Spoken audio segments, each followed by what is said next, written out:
Pitchers start out 60 feet 6 inches from home plate, but with the follow through, they're about 55 feet. Now look at Leary, pretty good position. That ball was well hit, makes the play, and it's a double play.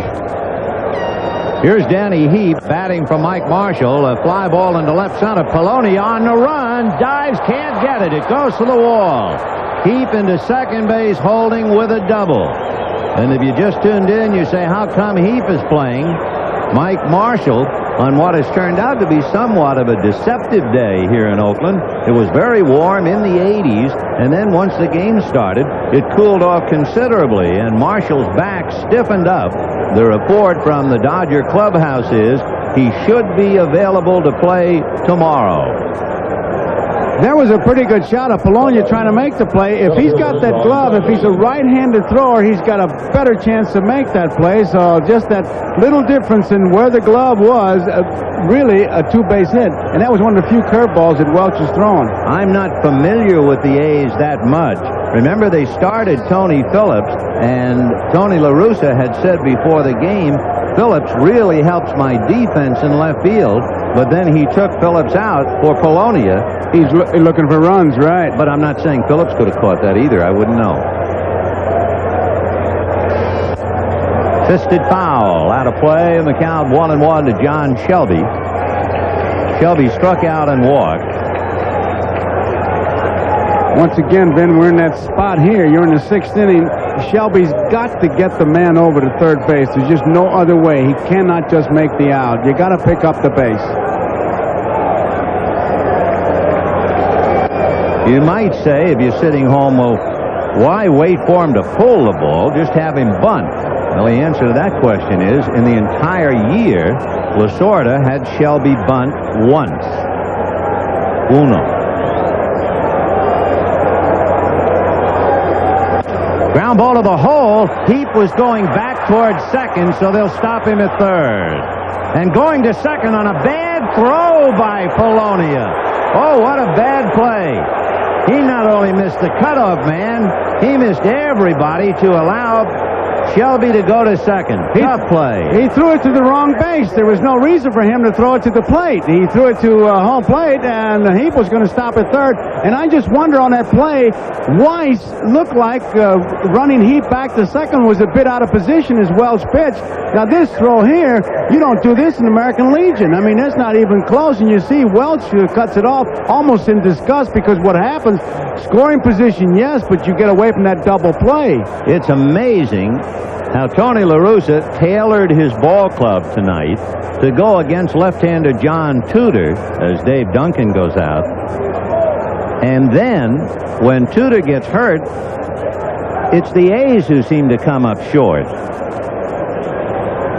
Right now, Henderson is out talking to Polonia, as you see, and Polonia trying to explain what he did. He came within an eyelash of catching the ball. It was hit by Danny Heap, but this throw here is just inexcusable. It was not only a bad throw, but it was a poor throw. There was no velocity. He just threw a big rainbow curveball to home plate, which, of course, is embarrassing at any time, but especially in the World Series. So now, on maybe a ball, I don't know, that Phillips would have caught, Polonia couldn't. It went for a double, a base hit and a bad throw. Second and third, nobody out, and here's Mike Davis. Ball one. Infield has to shorten up at first and third, and they're halfway at second and short. Remember, Davis fly deep enough to left field in the fourth inning to get Shelby from second to third. Now he has a chance to get some runs. Strike. 1-1. Welch has to be thinking only one thing. He's got to get the strikeout right here. Danny Heap down the line from third. John Shelby from second. Nobody out. Sixth inning. A 1-1 tie.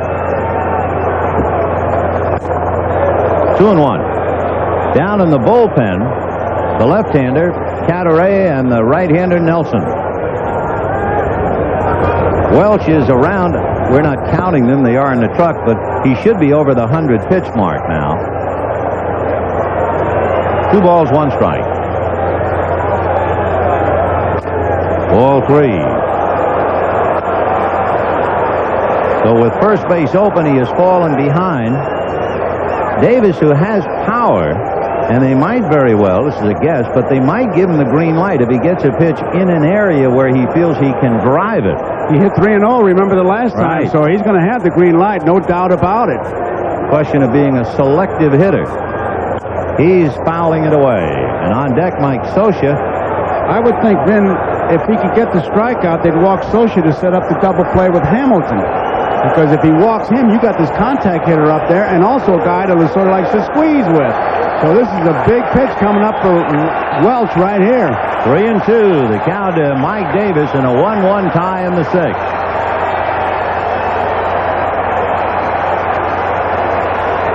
And he has walked him to load the bases. That's the third walk. Remember, he has struck out 8. Tony has had Dave Duncan go out to the mound once. So Welch is on the ropes. You can see what that throw by Polonia did. It really set up this whole inning because you lost that double play chance. And they're talking about everything because, as we said, here you got the bases loaded. Guy doesn't strike out, but Lasorda, he'll try to scratch out a run any way he can. Interesting here, too, and that's going to be all for Bob Welch. So we were going to talk about a high ball pitcher and a low ball hitter, but cancel it all. And by the way, he made 96 pitches. He never quite got to the 100. So it looks like they will bring in Cadaret to pitch to Mike Scioscia with the bases loaded, nobody out, in a 1-1 tie. Introducing an automobile that will change the way you think about two-seaters. Riata by Buick. The premium American two-seater you can be comfortable with. Riata offers a high level of luxury, sophisticated conveniences, and a remarkable amount of room at a most attractive price. If your aim in life has always been high, drive the premium American two-seater. Riata by Buick. Go ahead. You deserve it.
There's only one light beer, Miller Lite.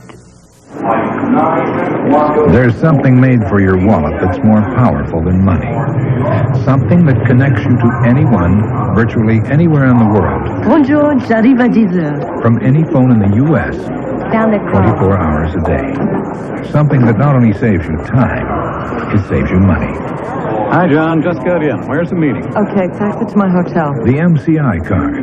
Yeah, we got the green light. It is America's business card. What a spot for young Greg Cadaret. 26-year-old left-hander. Bases loaded, nobody out. Scioscia, Hamilton, and Griffin due up. Strike, 0-1. In the brilliant relief work done by the Oakland bullpen in the League Championship Series against Boston, the only reliever to allow a run was Cadaret, and it was a home run by Rich Gedman in Game 2. And that's popped up on the hands. Big pitch to Jan Scioscia, and there's Lansford. One away. He did it with a fastball, and that is the big out because now the double play can get you out of it. Cadaret. Here comes LaRussa again, then. I was just going to say, might not be around to pitch to Hamilton. You have Gene Nelson, and they're going to go to Nelson because the word on Gene was he'll take the ball every day. Well, here he comes. So Cadaret does his job. He comes in and jams Scioscia, and once again, Gene Nelson trying to bail the A's out of a hot spot.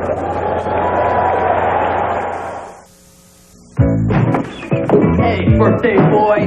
Listen, I'm sorry I missed your party, but I know you'll understand. I met this incredible girl. I mean it, this time with love. She has the most amazing brown eyes.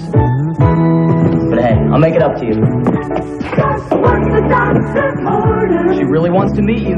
She's right outside. Just what the doctor Happy birthday, buddy. Dr. Pepper for your Pepper personality. It's Chevy versus Ford, compact and full-size pickups in a test of standard four-wheel drive systems. They start in two-wheel drive, but they're going to have to shift into four-wheel to make it across the ditch of doom. The Chevy shift and keep going, but the Ford drivers have to stop and lock hubs. Why is America having a change of heart in pickups? Chevy gives you standard shift-on-the-fly Insta-Track. Ford doesn't. The heartbeat of America, that's today's Chevy truck. The Delta faucet. When it's on, it's on. And when it's off, it's off. The washerless design makes it last and last. Delta faucet. We're first because we last.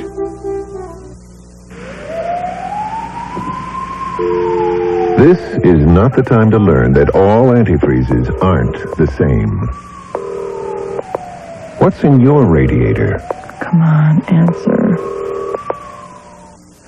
Enjoy baseball memories throughout the years by ordering your copy of the 1988 World Series souvenir program. Packed with more than 90 pages of features, facts, and photos on the Fall Classic, this program is truly a collector's item.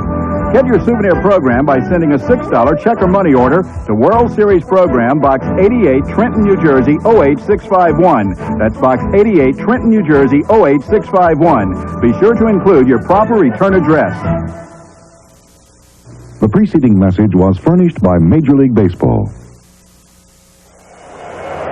Just in case you wondered about Kirk Gibson, he could appear as a pinch hitter, can't run very well, could not be the DH, and he's still in the dugout.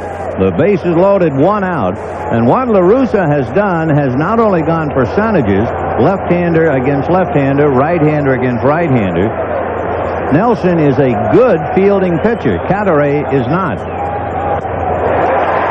He also has two double play pitches, Vin. He's got the good overhand curveball and the sinker. If he keeps that ball low, it sinks, and that's what they're looking for, the ground ball. It'll get him out of it.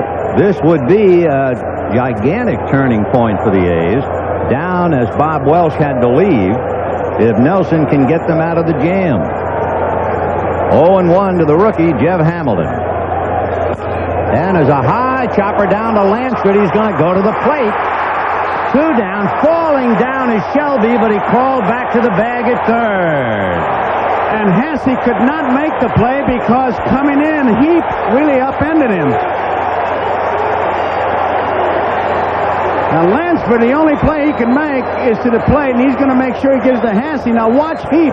Heap comes in, and he upends Hasse right here, and that turns out to be a big play. He can't keep his balance because at third base, Shelby is falling down. Good play by Heap. So now the A's, who are at the bottom of the barrel emotionally, have a chance to escape the jaws of a lion, and what a story. Who represents the two-out threat but the ex-A Alfredo Griffin? Chopper up along first. They're out of the jam.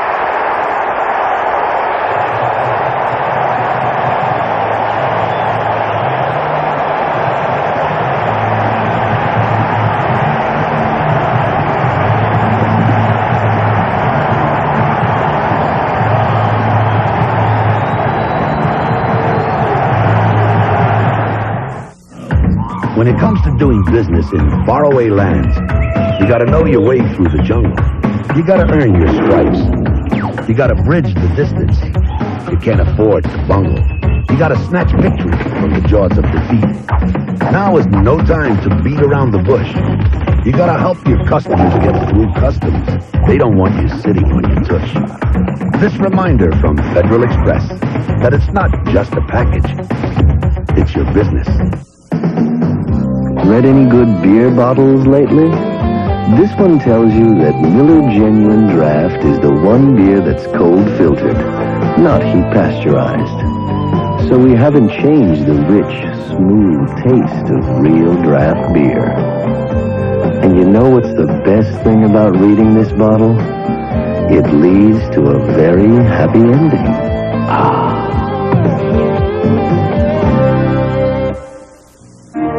You really have to be careful out there.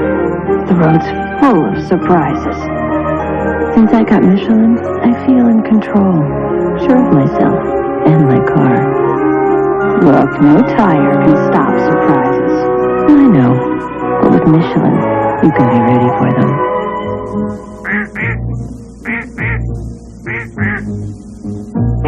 Michelin, because so much is riding on your tires. In the pizza delivery game, the Noid zaps ordinary pizza. But Domino's Pizza's best because they deliver more than all the rest. The Noid just can't beat the best. Domino's Pizza, nobody delivers better. When you need tools, any kind of tools, for every kind of job, one name gives you more good choices than any other. Craftsman. With the work of Canaray and Nelson, Polonia gets off the hook, but Tony La Russa is going to give him a little bit of a clinic right here. You can bet me he's not talking about how your family's doing. And then Henderson comes over, and Tony will talk to him about taking charge on that throw. He really need a little bit of help, and Tony just continues talking to Henderson like, hey, you're going to have to take charge, and holler bases to him. And now, wouldn't you know, the guy who got them into so much trouble, Luis Polonio, will now start it off in the bottom of the sixth inning. And if ever anybody got a call from the governor, a midnight reprieve, this is the kid. Also, if there is a dramatic turnabout in this World Series, people will point to the top of the sixth inning. Alejandro Pena, the Dodger pitcher. So Leary went 3 2/3 innings, allowed 1 run, 2 to win an inning and a third, and now it's Pena. Remember, Tony Phillips started the game and fouled out, and then Polonia grounded out. 1-1. Alejandro Pena was the winning pitcher in the game the Dodgers won on that home run by Kirk Gibson. 2-1. Tudor, Leary, and Pena. Welsh, Canaray, and Nelson. And it's 1-1 in the bottom of the sixth.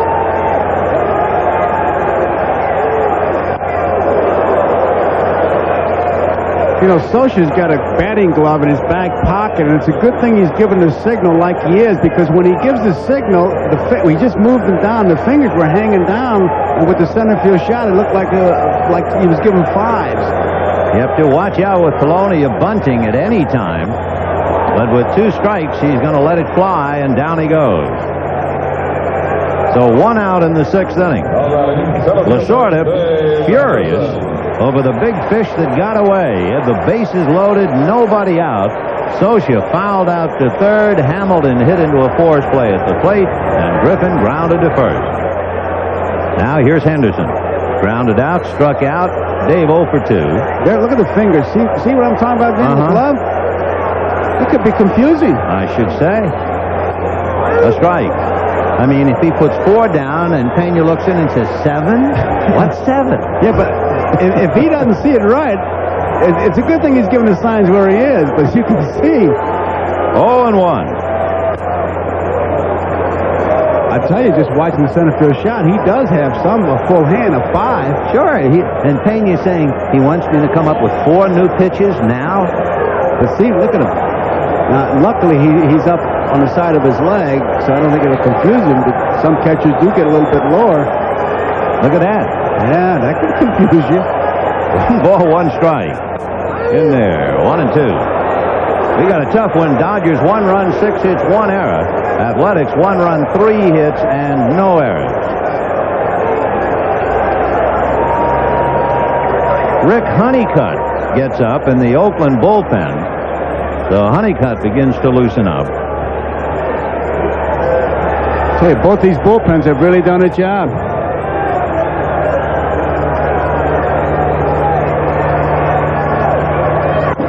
Slice foul off to the right, well out of play. 1-2. There's Rick Honeycutt, getting ready to make his second appearance in the series. Tonight's attendance, 49,316. That's the 11th largest crowd to see the A's play at the Coliseum. Largest a few more back in 1974 against the Dodgers.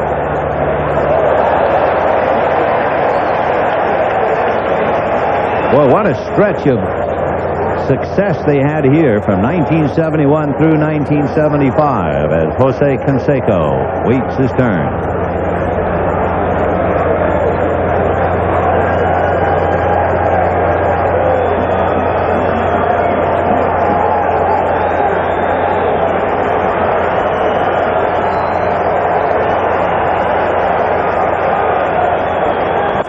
On the hands, fouled away. Turned on it quickly enough.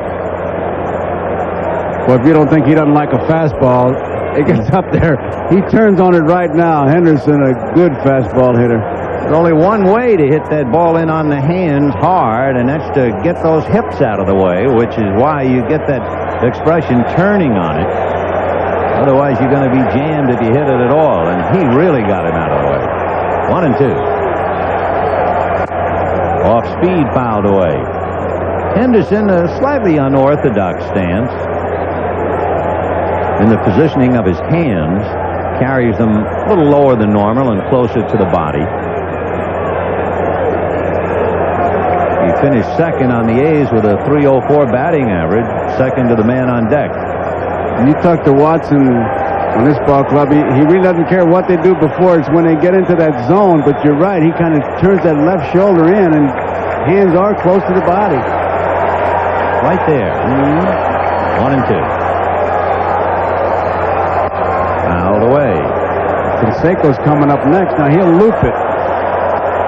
But, you know, I was talking to Bob Watson before the game because we were talking about bats and how much they weigh and the 40-ounce bat that he swung. And I said, did you ever hear about Babe Ruth? He said, I have a Babe Ruth bat. And I said, how much does it weigh? He said, 54 ounces.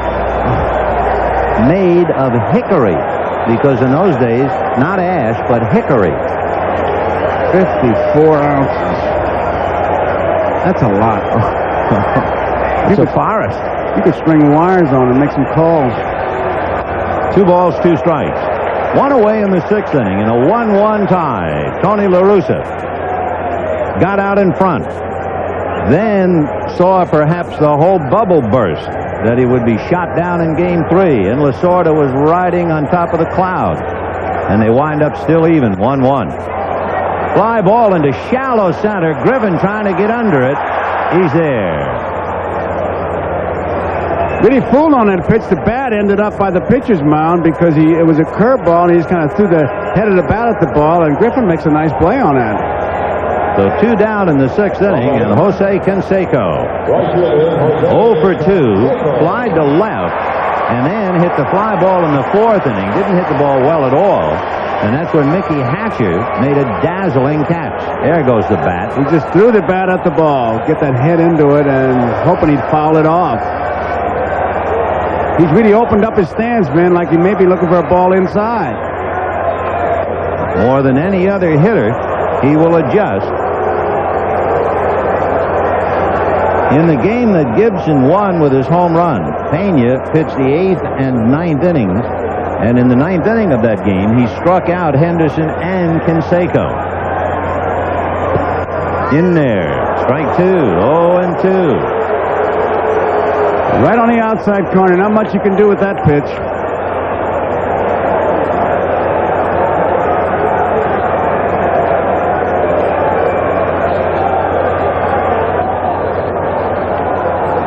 The kid from the Dominican Republic against the kid from Havana, Cuba. No balls and 2 strikes in a 1-1 tie.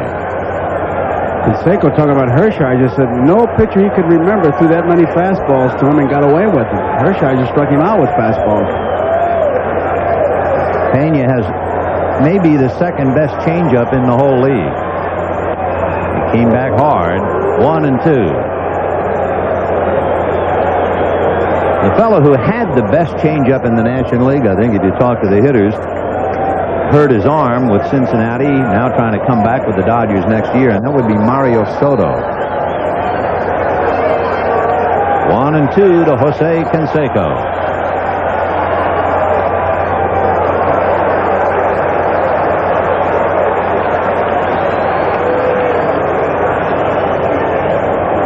Stayed outside. Fastball, stayed outside. Curveball.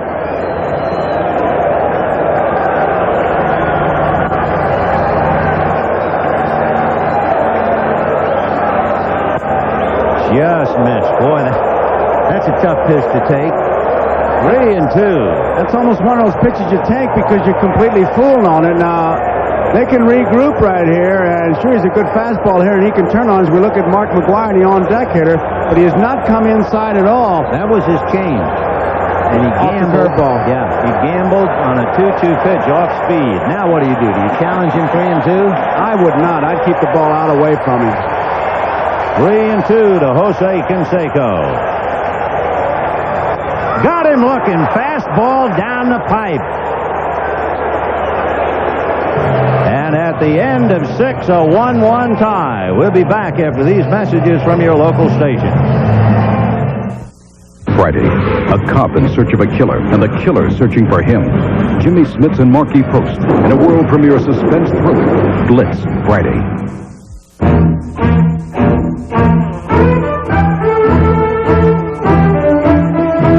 For lunch, the Porsche 944 Turbo generally prefers Ferraris, although it has been known occasionally to snack on Corvettes.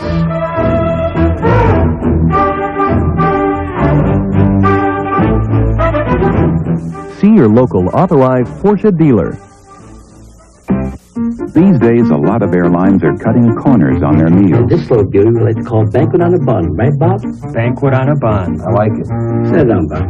Now with this, you can serve a whole plain loaf for just pennies. I like it. Elastic parsley. You can use it over and over again. I like it. Pygmy chickens. You can get 125 in ordinary shoebox. I like it. At Alaska Airlines, we spend a little more on our meals, and you can taste the difference. At UPS, we're changing the face of the international delivery business. Because now, UPS delivers to every country in Western Europe, the Pacific Rim, Down Under, and Canada. And because we're so efficient, we can deliver your international parcels and documents for fewer francs, yen, or drachmas than other companies charge. And let's face it, a drachma saved is a drachma earned. UPS, we run the tightest ship in the shipping business. Watch Gary Radnich in post-game reports tonight after the game. 6th inning, and there was Tommy Lasorda dreaming of a plate full of pasta. La Russa brought in Cataray. He gets Socia to pop it up. Fastball. So there's one out. Bases are still loaded, and Gene Nelson with the good sinker gets the ground ball from Hamilton. Lansford gets the force out at the plate. And again, fastball, McGwire, and they're out of it. Bases loaded, nobody out, and the Dodgers did not score. And Lasorda is still hungry as we go to the 7th in a 1-1 tie. 1 ball and no strikes to Sachs, who singled to right in the 1st inning. Sachs has a hit in each of the first 3 games of the series. He was one of 4 Dodgers to hit in each of the first 2. 1 ball and 1 strike to Steve. Remember the war of nerves in the 1st inning when he singled to right, and Welsh was magnificent as he struck out the side in rebuttal. It's quite an interesting stat. Leading off the inning, hitting on 222, and he's the leadoff man, so he leads off a lot of innings. Carney Lansford right on the bag. 1-2 the count. You bring an extra glove into the infield when Gene Nelson pitches. He's a fine defensive man, which usually goes hand in foot for a guy who throws a pretty good sinker. 1-2. Lifted foul off first. Big McGwire. Plenty of room. Acres of room. I tell you, it's a factor in this ballpark. 1 away in the 7th inning. And Franklin Stubbs struck out twice and then doubled hard up the alley in right center to drive in the only Dodger run. Hit the first pitch, a fastball that Welch threw, and he drilled it. The Dodgers have left 5 men in the last 3 innings. And thanks to the clutch pitching of Welch, then Cadaret and Nelson, the A's have been able to fight their way off the ropes. Meanwhile, the A's have not done much at all. They had 2 hits for a run in the 3rd inning, and they've had just 1 hit since the double by Terry Steinbach in the 4th inning. Hatcher on deck. 0-2. Now back. One of the things they'll say about Nelson is that he'll battle you and throw strikes, and he certainly has proven that tonight. We were talking about Dave Henderson and the way he stands at the plate. Dave is a right-hand hitting opposite of the way Franklin Stubbs used to hit. And Henderson is successful at it. Franklin was not, and strike 3 called. He took a change, a straight change, took something off the fastball and just laid it in there, and all Stubbs could do was watch it float by. So Stubbs, who is to provide a lot of sock without Gibson and Marshall, has struck out 3 times, but he has doubled in the only run. 2 down. Mickey Hatcher lines it down the left field line in the corner. Fair ball. Over to get it, Polonia. He does not have a good arm. Hatcher will run on it, and he has a double as he stays on the bag. Polonia cannot throw you out from that corner for sure, and Hatcher knew it the moment he left home plate. That's one of the things that the scouting report said, that they could run on the Oakland A outfield, and Hatcher did not hesitate. He took a good look. That ball just inside the line. Polonia comes up with it cleanly, but Hatcher doesn't hesitate. Then he had trouble staying on the bag. He almost did a belly flop across and over the bag. He got too close to it. Forgot his sled. And with 2 out, Danny Heap will be the batter. Heap, who wasn't supposed to play, but Marshall's back stiffened up, and it was Heap who doubled, opening up the 6th inning. Watch how close he is to that bag, and he just carries him right over. Head, arm, body, knee. Yet the Dodgers have to take Greg Louganis to spring training next year to help Hatcher hit that head-first slide. Give him a 9-6. 1 ball and no strikes to Danny Heap. John Shelby on deck. In the first 2 games, there were 2 foul outs. Tonight, we've had 5. You can understand why in this spacious ballpark. Other note, the Dodgers have been retired once in order. Ground ball, but at McGuire, and Big Mark brings it over to the bag. The Dodgers leave Hatcher, and at the end of 6 1/2, a 1-1 tie. Now here's Bob Costas with tonight's special feature. All right, Ben, the keys to success brought to you by Citicorp. All year long, Dennis Eckersley has been in the spotlight for the A's with 45 saves, but Tony La Russa's bullpen is deep and versatile, and people like Greg Cadaret and Gene Nelson are part of it. Tonight, when Bob Welch faltered, those 2 got the A's out of a bases-loaded, none-out jam. Now for the Dodgers, with John Tudor hurt early, Tim Leary and then Alejandro Pena picked up the slack. That was the case in Game 1. When Tim Belcher was wild, he had to come out of the game. The Dodger bullpen held the A's from the 2nd inning on to set the stage for Kirk Gibson's heroics. Unsung hero. Ask every American the meaning of success, and you won't hear the same answer twice. Whatever your idea of succeeding, Citicorp and Citibank can help. With Citibank MasterCard and Visa cards, Citicorp Savings, Diners Club, and Citicorp Mortgage. We also serve millions of customers in every major marketplace worldwide. Citicorp, because Americans want to succeed, not just survive. The new Buick Riviera. It's a classic all over again. The road has been waiting, you're anticipating the spirit you felt way back when. Riviera is back, a classic again. The legend once more, what the road's waiting for. Riviera, a classic return. Oh, the great American road belongs to Buick. I'm going gonna wait till the midnight hour. That's when love comes tumbling down. I'm gonna wait till the midnight hour when there's no one else around. I'm gonna take you, girl, hold you, and do all the things I told you in the midnight hour. Midnight Caller premieres next Tuesday.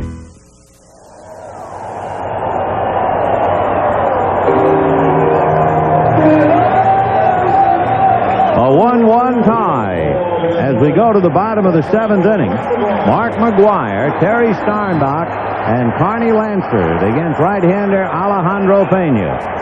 McGwire struck out and flied to center. Remember, he sent Shelby to the warning track at the 400-foot sign in the 4th inning.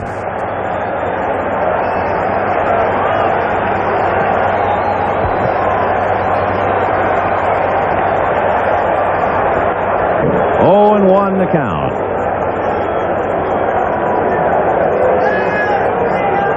A tribute indeed to some wonderful pitching to keep those two quiet. Of course, that one should have a little stardust on it. It was a grand slam.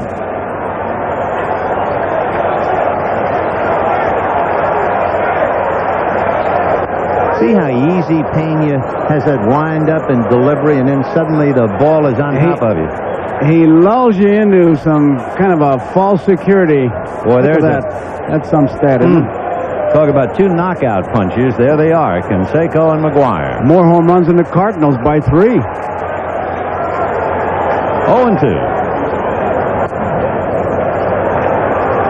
Remember, he struck out Canseco. He has struck out Canseco, has Pena going head-to-head against him twice. Now working on McGwire.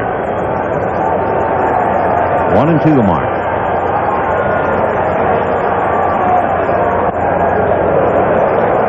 Those who watch McGwire tell you that he is an uppercutter, so Pena is trying to keep that ball up, hoping that he'll go after it. Try to climb that ladder with him, but he's been laying off that pitch. They think he's been just opening up a bit too soon. They want him to hit up the middle because he's strong enough to hit it out anywhere. 2-2. Got him. So that means Alejandro Pena has struck out 3 of the 4 batters he's faced since he picked up for Tim Leary. He struck out Polonia and Canseco, and now he gets McGwire. And the Dodger bullpen really didn't get the credit in that first game with Gibson taking all the headlines. They've really done the job for him. Especially when you think they've gone to the bullpen prior to tonight. They went 18 times during the league championship series. Here's Steinbach. Steinbach hit back to the box, and he has the last hit, the double to right in the 4th inning. Seems like the bullpen only gets a rest when Hershiser's pitching. And it's about that. 1 ball and no strikes. 0-2. That's why Dave Stewart was so important to the Oakland bullpen, because Stewart worked 275 innings. I mean, when he went out to the mound, the fellows in the pen had a chance to catch their breath. 2-0.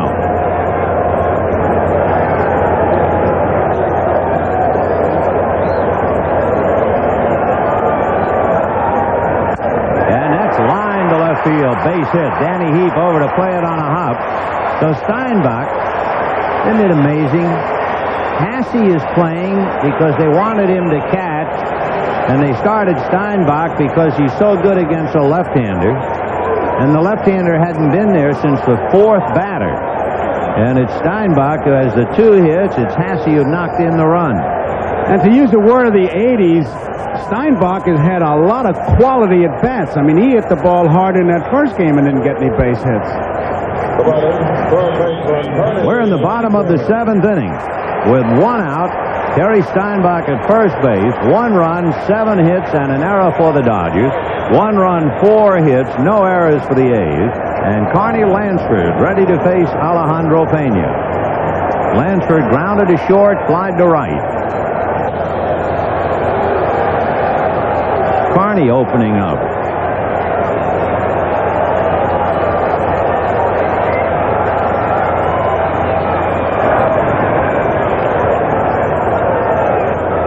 Lansford and Peronoski, Lasorda, Tim Cruz, they know that Tony La Russa will play hit and run. And here's the best they have. The best hit and run man on the club is Carney Lansford. He might pitch out just to let him know he's thinking that way, too. There it is. One thought following the next. Well, the thing you want to do is send him a message over there that, hey, I'm not asleep either, and it's just a constant battle.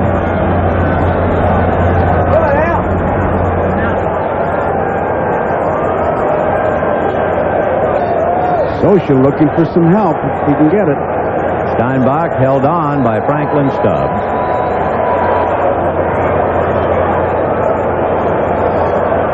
You just can't make a mistake now. We're in the bottom of the 7th inning. Scioscia again looks over into the Dodger dugout.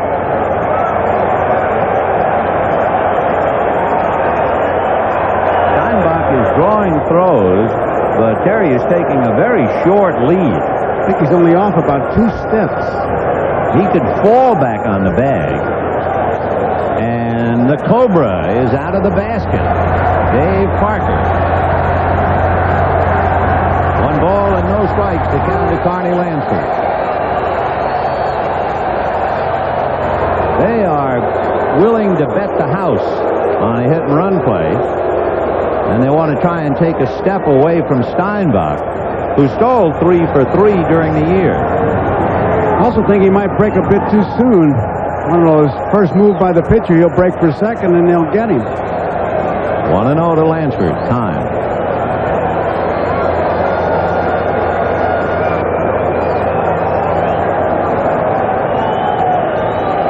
The A's scored in the 3rd inning.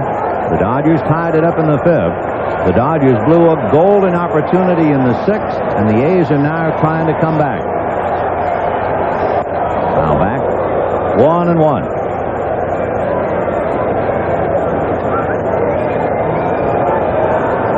Lansford again checking, but we mentioned this in Game 1. A lot of times, La Russa uses his third base coach as a decoy. Invariably, you'll watch a telecast, the hitter backs out, and they always show you the third base coach, but it ain't necessarily so, like the song says. The sign could be coming from Latchman at first or from the dugout. 1-1. It doesn't necessarily have to come from La Russa either. It could be anybody next to him or down the line. He'll just have to say something, and be somebody with a towel or a jacket, or you said the other night, even a trainer. Anybody. It's on that bench. 1-1 to Carney Lansford. It's a hit and run spot.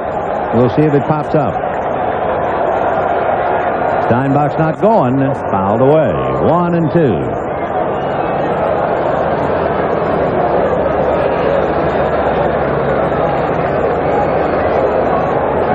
That could be just a decoy right there. He may have told somebody down the line.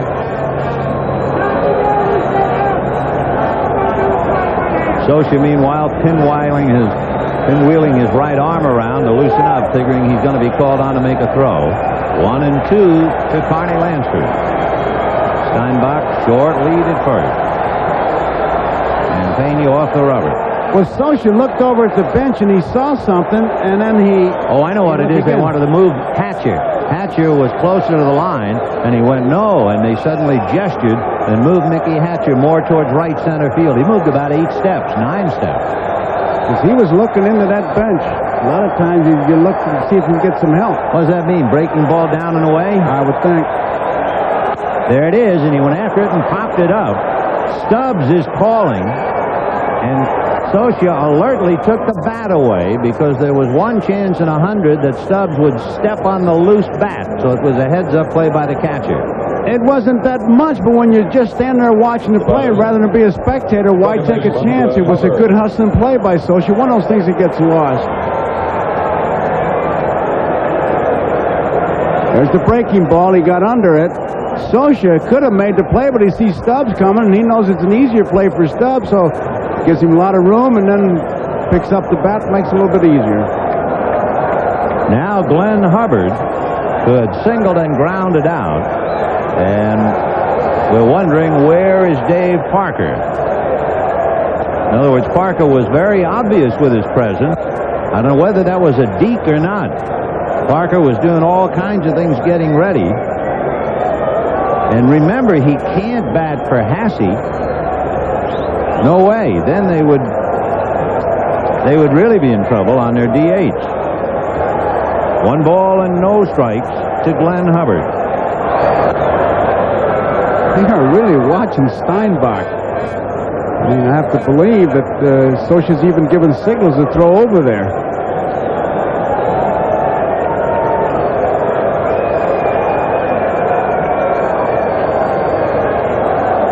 One ball, no strikes. Ball 2. Settle down, come set, and get the hitter. That's what you have to do, is what Scioscia is saying. Hubbard with a base hit tonight. Glenn had a walk in the previous game, and he had 2 base hits in game 1. Just the kind of a guy to give you a bad time. A veteran, a gutsy veteran at that, and a small strike zone. In there. 2-1.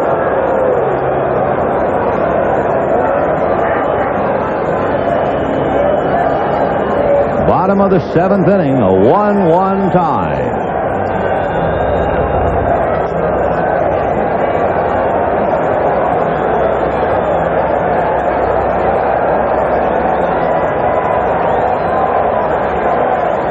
Fastball hit to straightaway center. Shelby looking up into the night. Okay, no runs, 1 hit, a man left, and at the end of 7, a 1-1 tie. You've seen Ford do this for years, but now there's a big new Chevy with enough power to not only haul tons of trucks up this mountain, but also tow away the entire mountain. The advanced full-size Chevy. No wonder, when it comes to pickups, America's having a change of heart. The heartbeat of America. That's today's Chevy truck. They don't play favorites around here anymore. That's why I support my union. Union, yes. I'm taking time off for my baby, and it's good to know my job will be safe. Say union, yes. Today's union movement is all about giving people a voice in what goes on at work and in supporting one another. I believe in that. I said union, yes. America works best when we say union, yes.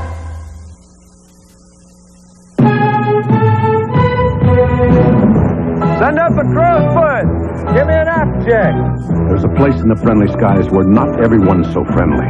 Stop. Hold it. I need 3 hours minimum. Check it out. Over 9,000 mechanics of United Airlines work Give me here. a mini grinder. They're picky, fussy, stubborn. But if you fly, they're the best friends you'll ever have. United, rededicated to giving you the service you deserve. Come fly the friendly skies. For over a century, the Prudential has been helping American families make their dreams come true. With rock-solid protection and guidance toward a brighter financial future. Today, we can help make another great American dream come true. Finding a place to call home. The Prudential Real Estate Affiliates, one of the companies of the Prudential.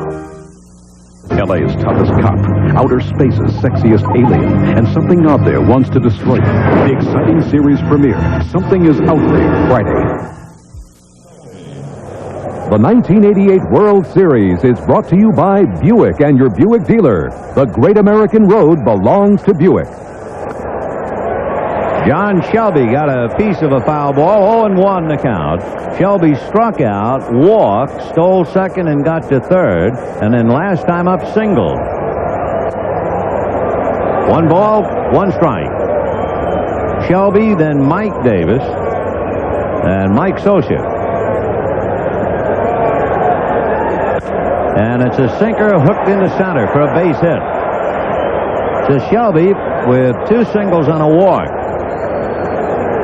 Friends, a reminder, this telecast is presented by authority of Major League Baseball, may not be reproduced or retransmitted in any form without the express written consent of Major League Baseball. So the Dodgers keep getting people aboard, and that's it. They have 8 hits. They've left 9 in 7 innings, and they have Shelby with the leadoff hit and Mike Davis coming out.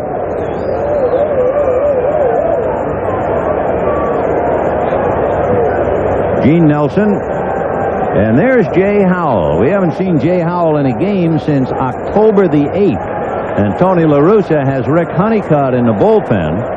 So with Davis and Socia back-to-back, we'll see if he makes that move. He brought Cadaret in, and now he says, yep, bring in my left-hander. So 1-1, 8th inning. Nelson leads, enter Honeycutt. It's Chevy S10 versus Ford Ranger, folks, in the dash from destruction. A test of getaway acceleration between 2 compact pickups, each with biggest available engine and automatic. Which one has the power to win? Chevy's bigger V6 is already pulling away from Ford and that runaway dynamite car. Chevy S10 has the power to get away, but Ford doesn't. No wonder when it comes to pickups, America's having a change of heart. The heartbeat of America. That's today's Chevy truck. What do you want to do? Can we get the bags on? What do you need?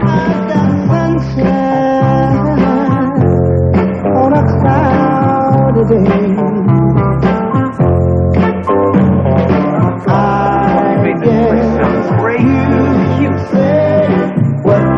All you need when you need to be together. Membership has its privileges.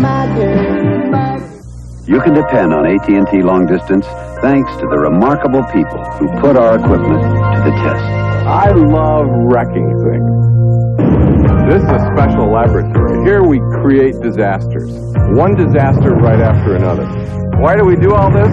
Once we understand how these things can destroy long-distance service, we can build equipment that'll stand up to it. We're reaching further to bring your world closer. Yeah, the storm's over. AT&T, the right choice. A promotional fee has been paid to NBC by United Airlines, rededicated to giving you the service you deserve. Come fly the friendly skies. Rick Honeycutt tuning up. A chance for a reminder following the conclusion of tonight's game. Stay tuned for your late local news on most of these NBC stations. Then come home to the best in late-night comedy, starting with The Tonight Show with Johnny Carson. The laughs continue on Late Night with David Letterman and later with Bob Costas. Tonight, only on NBC. 2 moves. Critical moves as Tony La Russa goes to the bullpen for Rick Honeycutt. And Tommy Lasorda immediately counters that move by sending up Dave Anderson to bat for Mike Davis. And I would say, after watching them all year, Anderson is set up to bunt.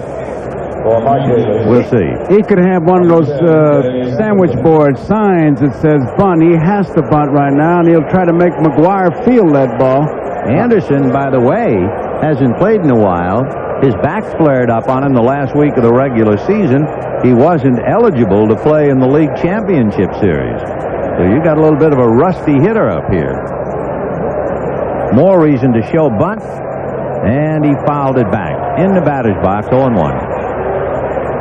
Connie Lansford plays close to the line, and he's in a little bit and charging hard. McGuire has to wait a little bit more because if he breaks too soon, Shelby is going to be taken off. Interesting now, if Anderson succeeds, then you have Honeycutt and a left-hand hitter on deck, Mike Socia.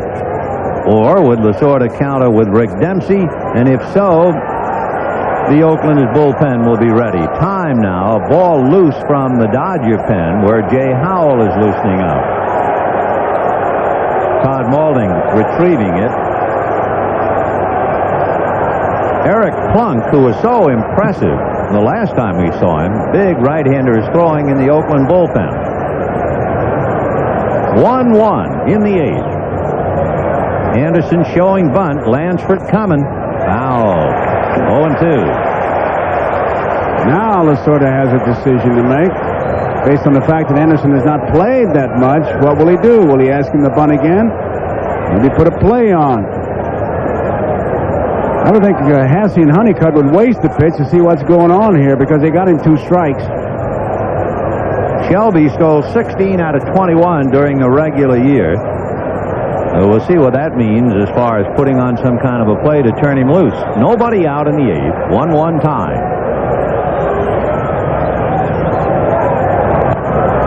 Honeycutt, a veteran, a former Dodger, excellent competitor.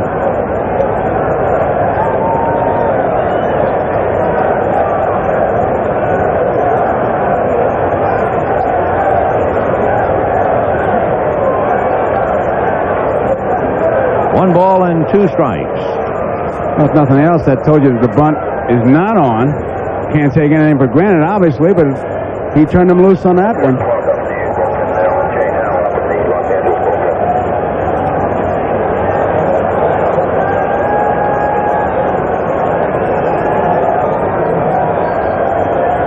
One and 2 to Dave Anderson. Lansford is back. He figures no chance for a bunt.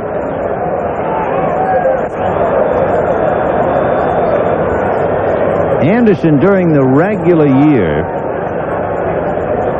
struck out 15% of the time. Strictly a contact hitter, no power.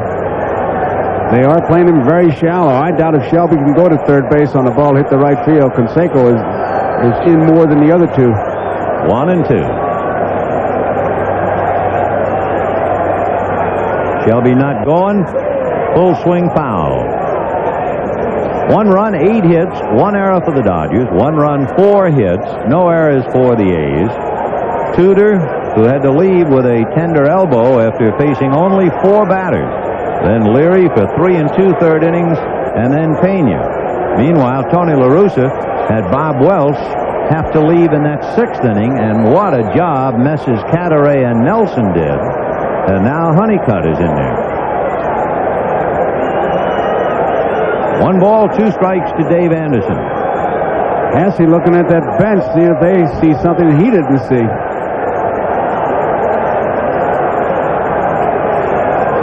Breaking ball got him. Little slider down and in. So Lasorda can't get his bunt.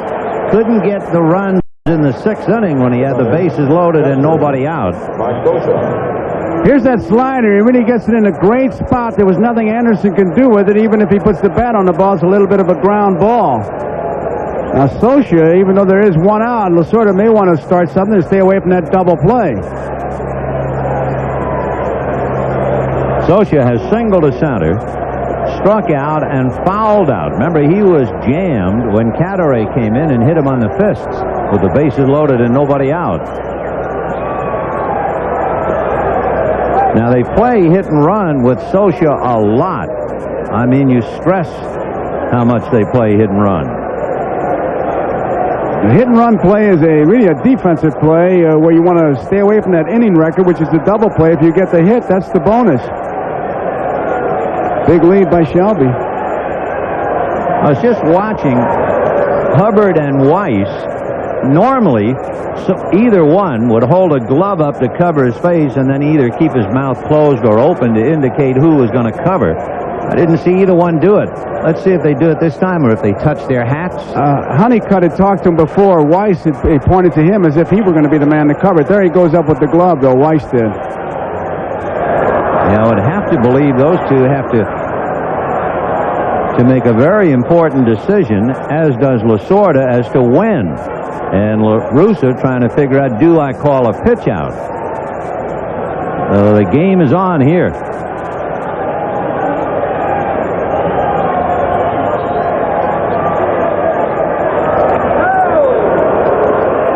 Good save by Mark McGwire. You know, if a ball gets away here, you got miles and miles to go before you sleep.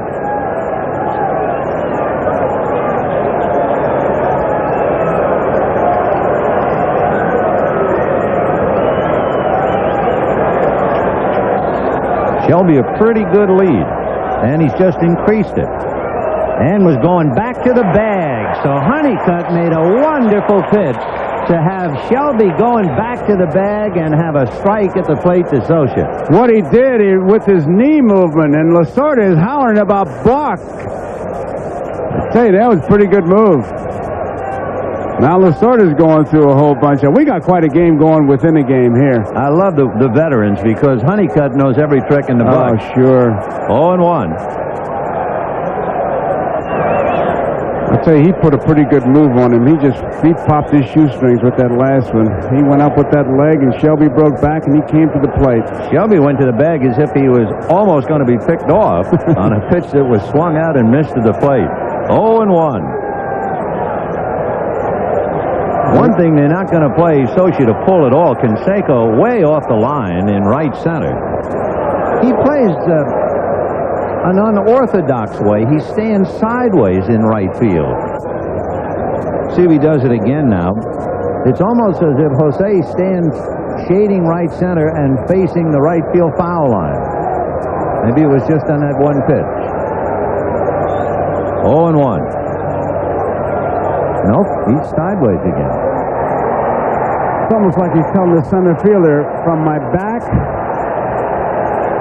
to the line I got. The rest of it, you take. I don't think I've ever seen a right fielder turn his back on the center fielder like that. It's style. Hey, when you hit 40 home runs and steal over 40 bases, 40 whatever he hit, I tell you, you can do whatever you want. 0-1. Ooh. Scioscia having a very tough night at the plate. He came up with a runner at third in the fourth inning and struck out. Came up with the bases loaded and nobody out in the sixth and fouled out. So he made a tough pitch on him. Real tough pitch. Honeycutt is just keeping Shelby close and making tough pitches on Scioscia. You know what's killing Lasorda? Honeycutt is one of his favorite people in all the world. Except right now. And Scioscia, a little looper over third. Lansford in foul ground. And I'll tell you, the only way Shelby's ever going to steal if he makes one of those guesses where the first move he breaks, and if he's right and comes to the pitch comes to the plate, he'll make it. Otherwise, he'll get picked off because he's really sending him back. Breaking ball outside part of the plate, and you can see he just broke that bat right in half. Easy pop fly. Now Lasorda really has a case of the shorts as we see Lansford go back and make a good play.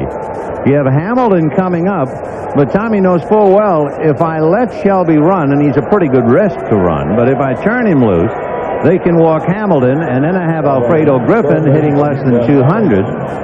And if I bat for Griffin, I really weaken myself defensively in the last two innings. Hamilton came up with the bases loaded and one out in the sixth inning. A rookie hit a ground ball that was turned into an out at the plate by Lansford. And everybody just moved up 90 feet.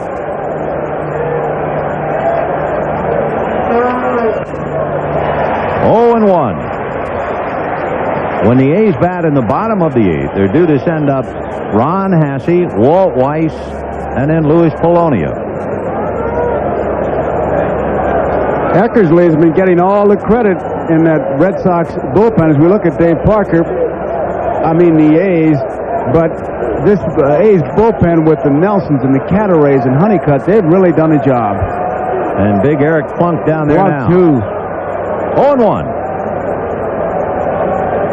Shelby started to lean. I think that's why Honeycutt decided to go over there. He's going to have to make that first move. I'm going to second base. He's going to have to guess because Honeycutt has put two pretty good moves on him.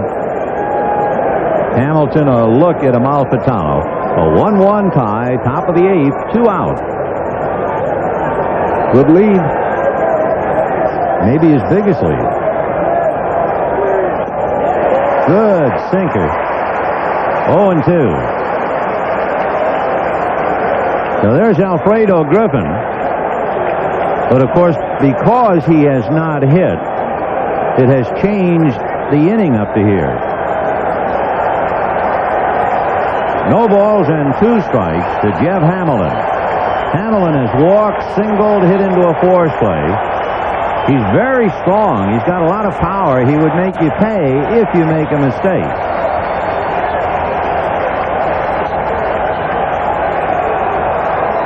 Slider in tight under the knees, 1 and 2. Oh, he was trying to make that same pitch he made on Dave Anderson.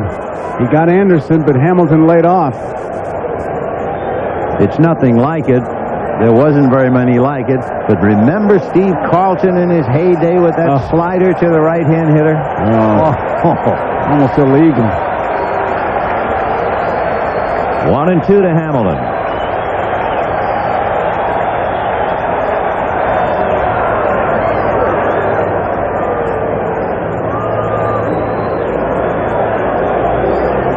Rick Honeycutt, the fourth Oakland pitcher. Welsh, Cadaret, Nelson, and now Rick.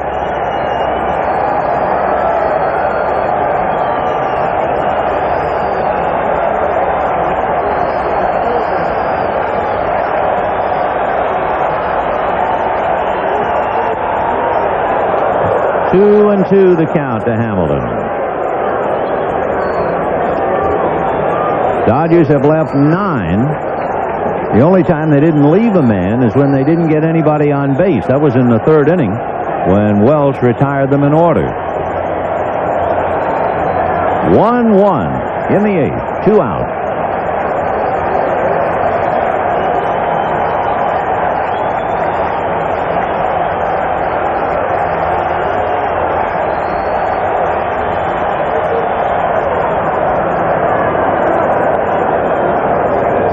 You like to see a pitcher do that because you know the situation and just keep throwing over there. If nothing else, it tells that runner, I'm going to watch you. You're not going to extend your lead. If they get the base hit, you got a chance to make a play at third base. Honeycutt's been pitching in the big league since 1977. Got him. Low slider out of the strike zone. The best he could have done was hit a ground ball. The Honeycutt strikes out 2. The Dodgers leave another, and it's still 1-1. The Van Pattens meet the Yogi Berras. People ask us, what's a Jiffy Lube? Hey, what's a Jiffy Lube? Jiffy Lube is the place for car care convenience. In 10 minutes, J-Team changes the oil with quality Pennzoil. Here comes the Pennzoil. Replaces the filter, fills the fluids, and lubes the chassis. 14 services. And free coffee. So welcome to Jiffy Lube. Takes care of you like family. And Yogi, Jiffy Lube helps your car last longer. With Jiffy Lube, it ain't over until it's over. When the clock strikes 6:30, babe, time to head for golden light.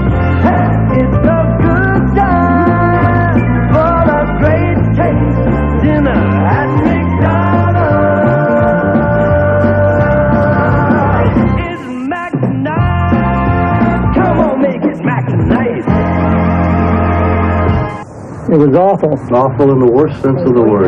Blanche heard it. Who heard it first? First, you heard it first. I heard it first. I was sitting right there. Most awful sound you ever heard. Amen. More like a hissing sound It was a buzz. Well, so be it, but I think it had hissing overtones. Let's just say you could not describe it with a human mouth. Say no more. I'm taking early retirement. If your long distance sounds bad, call now and hear why 9 out of 10 business people prefer the sound quality of U.S. Sprint. I think the risk of being injured is higher in skiing than it is in many other sports. We were going down into the trees, and as we were cutting in, we'd all gotten our skis tangled up together, and that's when I'd fallen and really hurt my back. So they brought me over to the emergency room at the hospital. The doctors had given me some Tylenol to help the pain. Robert Koss trusts Tylenol, the pain reliever hospitals use most. It worked when I needed it the most. Now try new gelatin-coated gel caps, only from Tylenol. As we go to the bottom of the 8th inning in a 1-1 tie, the issue is still in doubt, but I'm sure everyone feels that the pivotal point so far was the top of the 6th inning when the Dodgers loaded the bases with nobody out. It certainly was, and it shows that the Oakland A's ball club, in a well-rounded ball club, you get a lot of headlines from Canseco and McGuire and Eckersley, but that bullpen with Nelson and Cadaret really did a job. And if you want to examine the Dodgers, you say, oh yeah, they were lucky with Gibson, and they got a great game from Hershiser, but now here they are losing Tudor, and they're still dead even with the A's. And Marshall. So both sides hanging tough here in a 1-1 tie as we go to the bottom of the 8th inning. And now it's Oakland's turn. Ron Hasse, Walt Weiss, and Louis Polonia. But remember, we saw Big Dave Parker stretching in the dugout, and we're waiting to see if he popped up. Hasse is 1 for 1. Singled in a run in the third inning. Walked and was doubled off on the line drive flagged by Leary.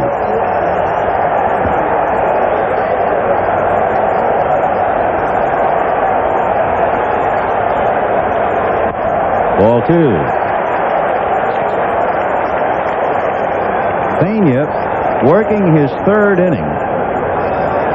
And really trying to stick to that report on Hasse, who is a dead low ball hitter, 2 high fastballs out of the zone. 2-0. 3-0.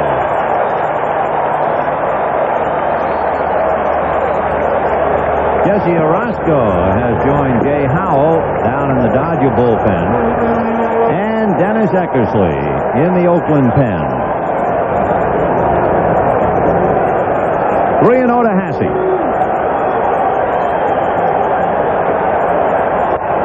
In there.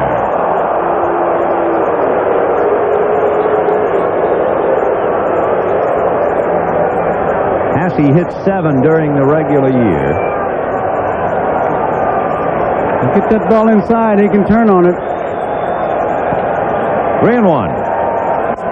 Foul back out of play, and the count 3-2. That was that high fastball. I doubt if it was a strike, but when you get that green light from the third base coach and you see a high fastball, as we look at Walt Weiss, you're going to go to work on it.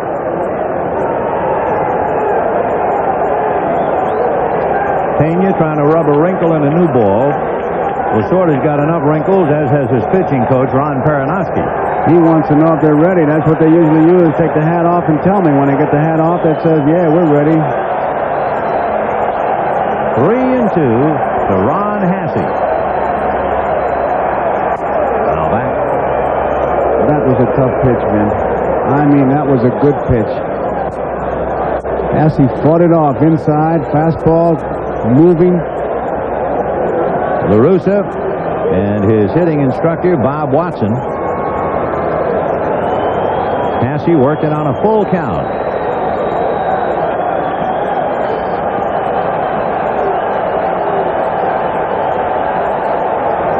Time. Different hitters have different ways to stay sharp, and you can see Hasse with that bat in one hand, kind of a windmill thing. It's a timing mechanism.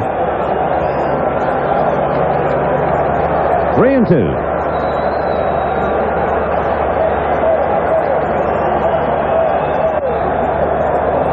Boy, they're going after each other now. Hasse cutting on pretty good fastballs as we look at Oral Hershiser now playing the role of a cheerleader.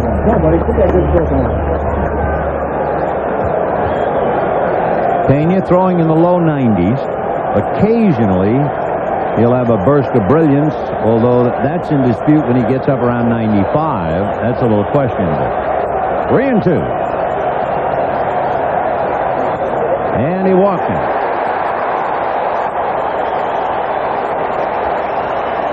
So Pena pitching very carefully to Ron Hasse, walks him. That brings up Walt Weiss.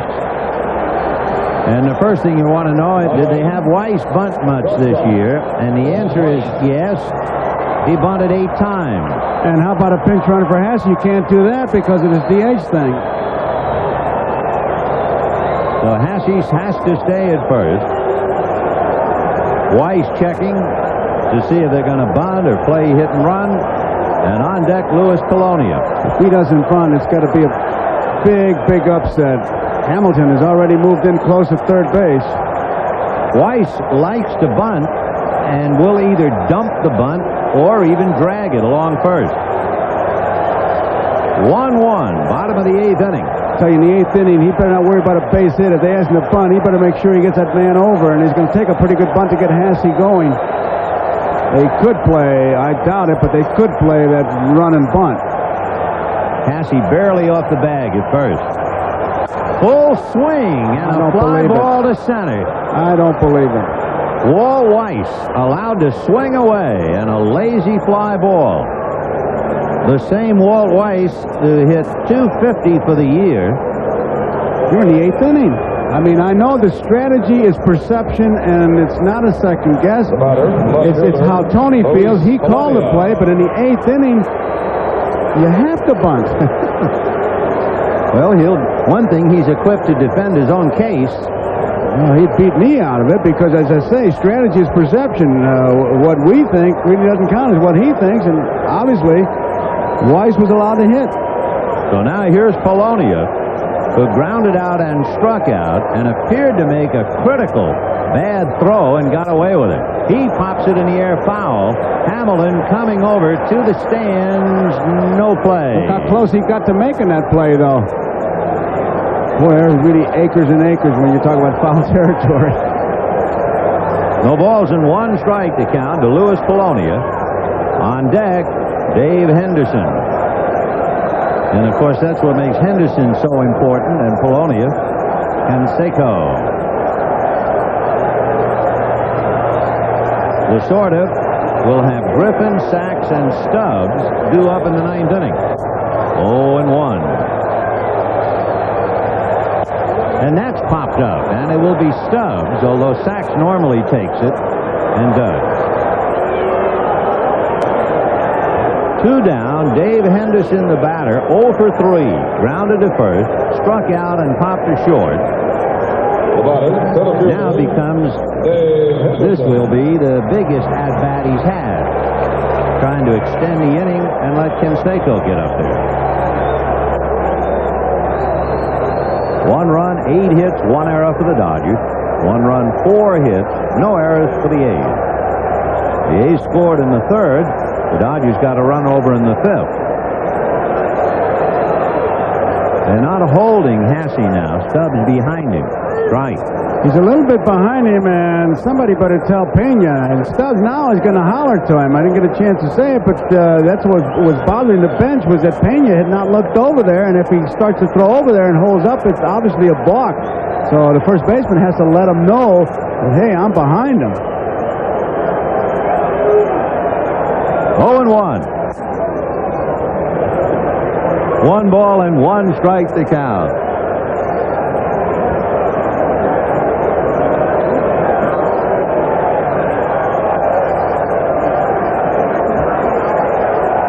Lasorda lost Tudor in the 2nd inning, and then he lost Marshall, and we haven't seen Gibson. 1-1. Fouled away. 1-2.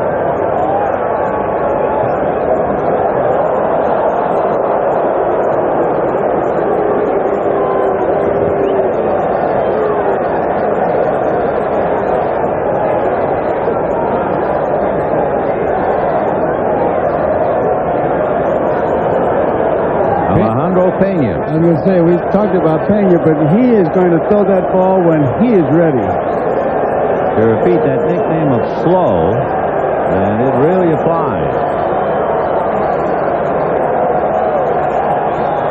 1 ball, 2 strikes. Well, Henderson just fouling him off.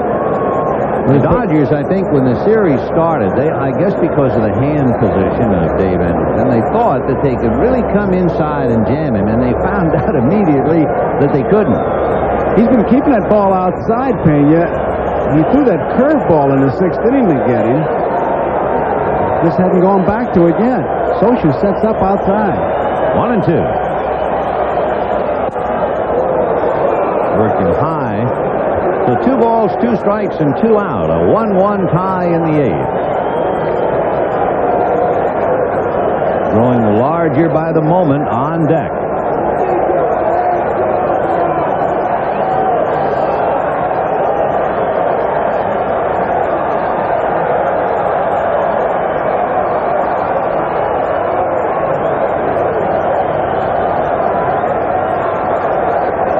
Stubbs not on the bag with Hasse. 2-2. Foul back. Came inside that time, out of the strike zone. Henderson is known if you get that breaking ball and get too much in the strike zone, and it's not that real good downer, a mistake hitter. I tell you, Pena's not about to fool with it. He's been throwing nothing but fastballs to him.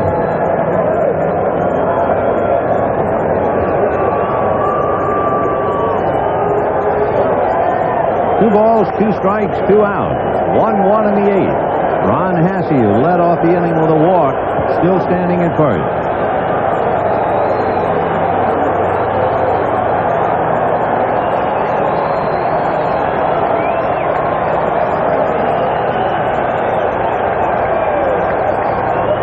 Breaking ball, little slider got him, and that takes care of Henderson. And Pena shuts him down with 4 strikeouts. Still 1-1.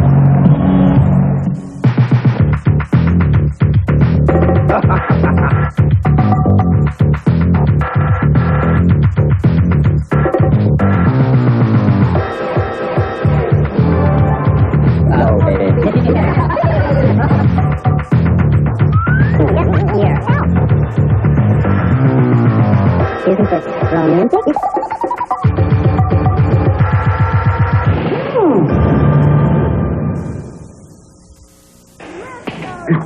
It's all yours. Oh. Grapefruit juice? No, Ocean Spray Pink Grapefruit Juice cocktail.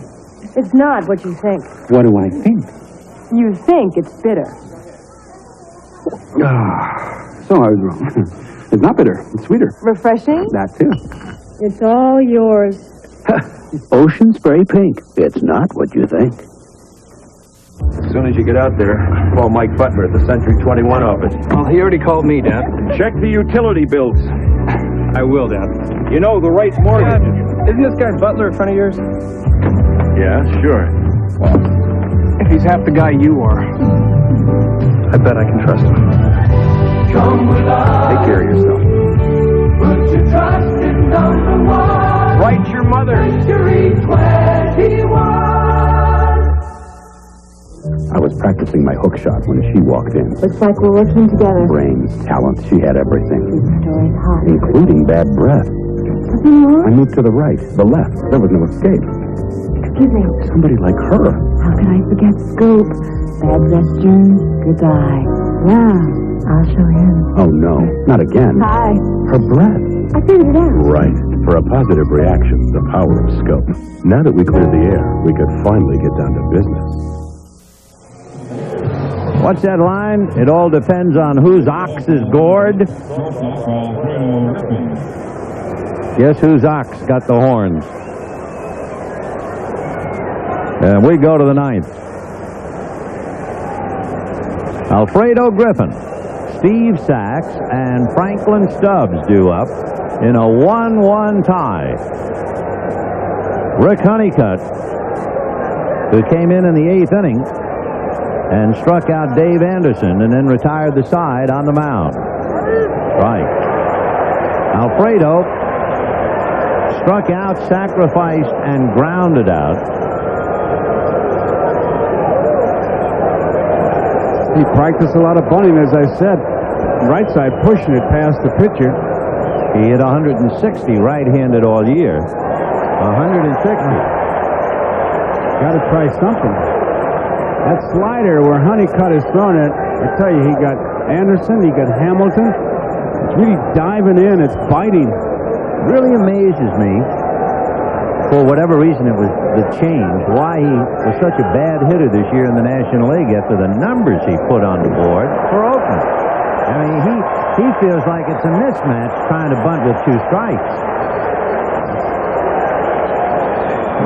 One away. It kind of boggles your mind if you have bunt on you're intending to bunt when you walk up there. You think you try it on the first 2 and then go the other way, but the element of surprise was not there, at least the way he bunted down third base, because Lansford was in about 5 steps. 1 down in the 9th. Here's Steve Sachs, single to right. Lost a hit on a good play by Walt Weiss. Lost a hit on a fine play by Carney Lansford and fouled out. 1 for 4. He'll probably try to go to right field. I think we mentioned in the first game, he's about as good as any of the right-hand hitters the Dodgers have in going up the middle or away.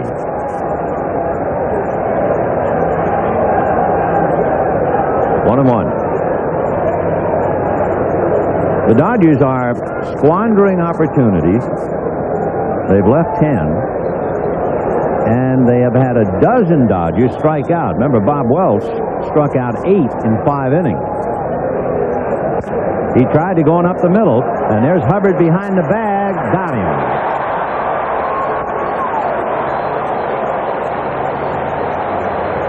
Now Franklin Stubbs will give way to Tracy Woodson.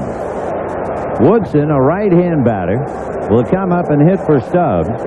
And Stubbs knocked in the only Dodger run back in the 5th inning when he doubled against Bob Welch. But Stubbs, who really is a feast or famine hitter, also struck out 3 times. There's Sachs trying to go up the middle, and Glenn Hubbard didn't have much chance to set. He had to throw in a hurry, and he had just enough on it. Since Honeycutt has come in, they haven't been able to get a ball out of the infield. 3 strikeouts, a pop fly, and a ground ball. Number 21, Tracy. So Tracy Woodson, the batter. And remember, in the bottom of the 9th inning, the A's have Jose Canseco, Mark McGwire, and Terry Steinbach. The big man will start it off. And I would think, in looking at the Dodger bullpen and realizing that Pena has worked 3 innings, the pitcher would be Jay Howell. He's throwing like he's coming in. He's really throwing hard. But remember, just to think ahead, Jay Howell has not pitched in a game since the 8th of October. And boy, that's a long time if you're a relief specialist and you're asked to go in and throw strikes, and they hand you, here, get Canseco and McGwire for me. So here's Woodson. Ball 1.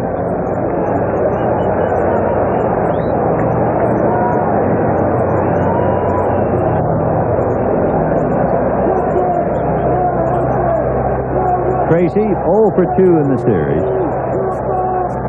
Ball 2.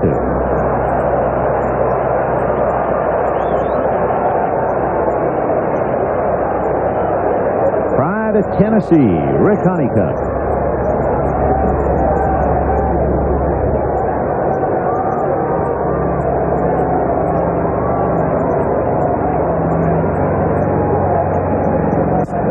High fly ball to right center. It's playable. Moving in and over is Henderson. And we're going to go to the bottom of the 9th in a 1-1 tie. And the first man up will be Canseco. On a summer's evening in 1924, perhaps the most significant game in the history of baseball was played. What made the game truly historic was the time of day, nightfall. For on that night, a band of GE engineers ushered in the era of night baseball. Baseball under the lights. Making possible for us all the many brilliant nights to come.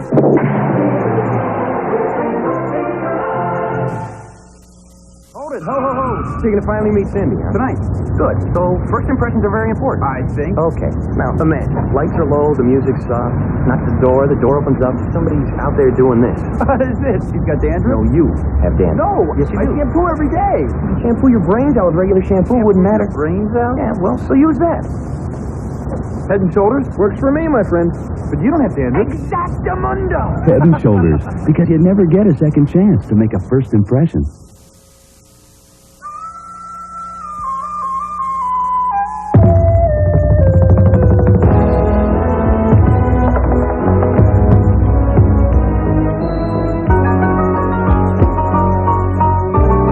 In 13 cities in 10 countries across the Pacific, they're playing our song. United Airlines Royal Pacific Service, rededicated to giving you the service you deserve, halfway around the world. Come fly the friendly skies. No, take the last one. I can make another batch. Kellogg's Rice Krispies Treats. You can whip up a chewy no-bake batch in minutes. However, nobody has to know that but you. I know how you love them, so I don't mind the work. Besides, Rice Krispies Treats certainly taste like somebody slaved over them. Really? It's no bother. Rice Krispies Treats, so good, it's hard to believe how easy they are. It's worth any amount of trouble, as long as it makes you happy. Jose Canseco will lead it off, and I tell you, the night he's had, beginning with John Tudor, with his off-speed pitching, Canseco gets under it, and then Leary gets it inside and kind of jams him. This is the best pitch he had all night, and Pena just blows it right by him. He just looks at it for a third strike, a fastball. And so to face the challenge of Jose Canseco, then Mark McGwire, and then Terry Steinbach, is a former member of the Oakland A's, Jay Howell.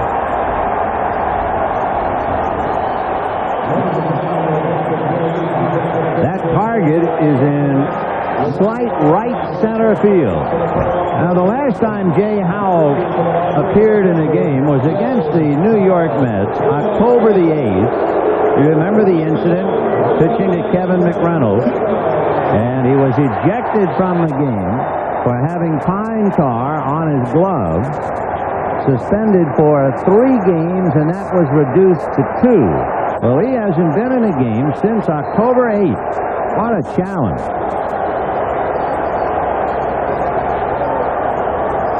Jay had 21 saves for the Dodgers during the regular year. Busted bat, pop fly, and it'll be sacked. The meat part of the bat is just beyond third base, and Jimmy Lefebvre will retrieve it. So Canseco has one go off in his hands, 1 out. He was looking fastball, got fastball, and Howell makes a good pitch. But look at that. Most of that bat broke off. It was not like an ordinary broken bat, Vin. I mean, like it splintered more than it broke. Look at how much he's got left. More like a weapon. It's a weapon with him, whether it's broken or otherwise. I wonder how much the torque was a factor in that. 1 ball and no strike. McGwire struck out twice, flied to center about 395 feet.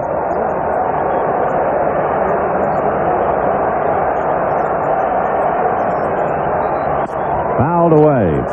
Howell with a fastball, great curveball, throws a little splitter and a change. Interestingly, when they found him in possession of the pine tar on his glove, they said, well, it helps you throw your curve. During the sequence of pitches that particular time, he threw all fastballs. 1 and 2. He hasn't thrown a curveball yet. Canseco, fastball. McGwire's been fastballs. In fact, there was a mistake on television where they showed a foul ball that had appeared to have pine tar on it, and what it was the seal that smudges. I have seen boxes and boxes of baseball sent back because that seal smudges. It was rather unfair to say that was the pine tar. 2 and 2. He's throwing hard. I'll tell you, he's rearing back, and you can see he's pumped up. 1 out in the 9th, a 1-1 tie. McGwire with Steinbach on deck. 2 balls, 2 strikes. Now back. Ooh, did he take a rip. And Howell is yet to throw anything but the fastball. He is just matching strength against strength. Howell, and it's odd that he has been out of action. It seems for one reason or another, he has not seen much work at all. And the same for this year, as far as innings pitched. Fouled away. Another fastball. They say if you can climb the ladder on McGwire, but Howell just looks like he's just trying to throw strikes because that was a low fastball. So we've seen Tudor, Leary, Pena, and Howell, Welsh, Cadaret, Nelson, and Honeycutt. 2 balls, 2 strikes to Mark. Fouled away.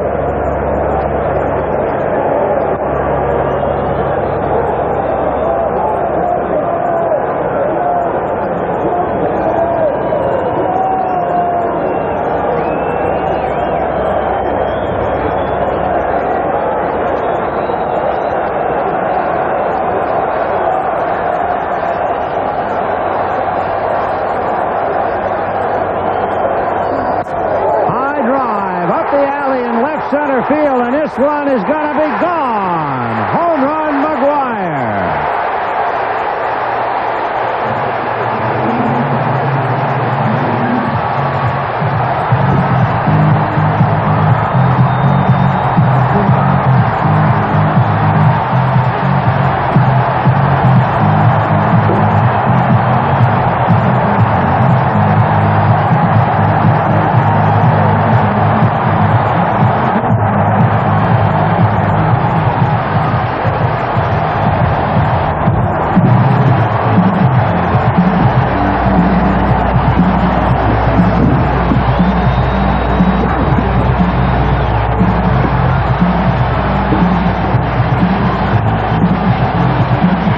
Story. The former Dodger, Rick Honeycutt, wins for Oakland. The former Oakland A loses for the Dodgers, and the kid from Southern California breathes life into Northern California. Jay House challenged him with a fastball. He had some good cuts. He knew that one was gone right there. He took 2 steps, and he knew he'd touched one off. And this crowd really enjoying it.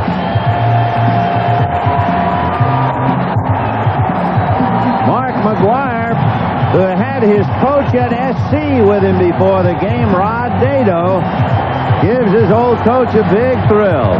But I'm sure they'll not be talking, the Dodgers won't be talking about that pitch. They'll be talking about that 6th inning.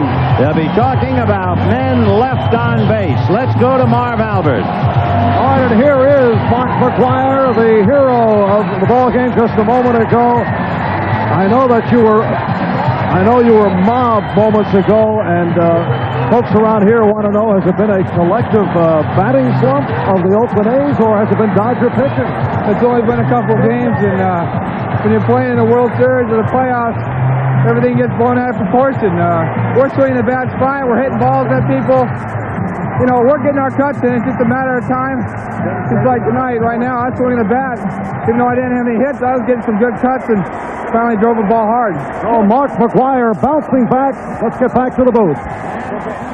And for Joe Garagiola, this is Vin Scully saying good night from the Oakland Coliseum.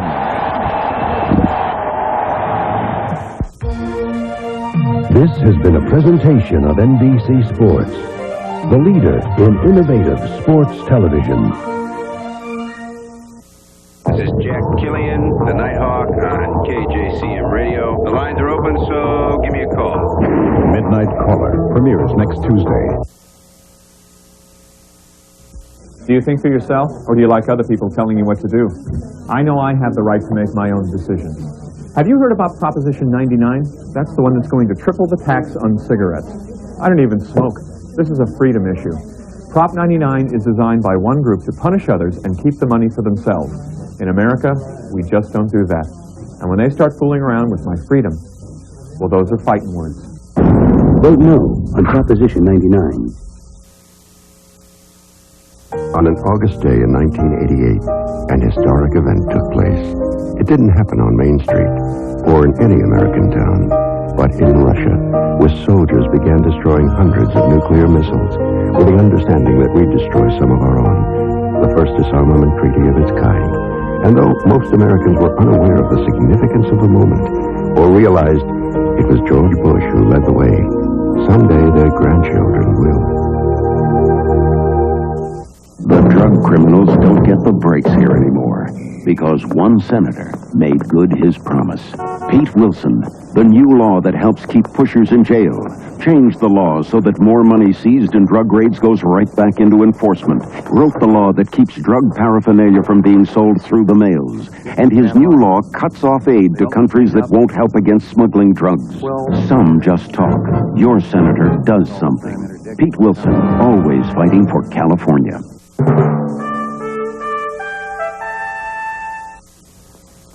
Clint Eastwood is a little upset.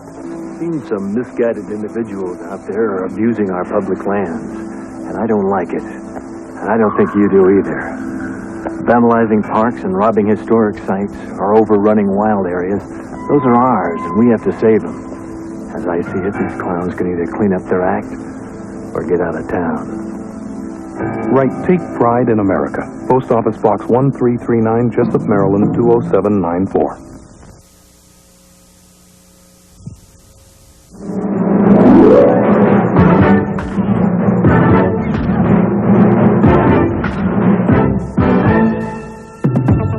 World Series post-game report with Gary Redman is brought to you in part by Toyota. There's quality, then there's Toyota quality. Who could ask for anything more?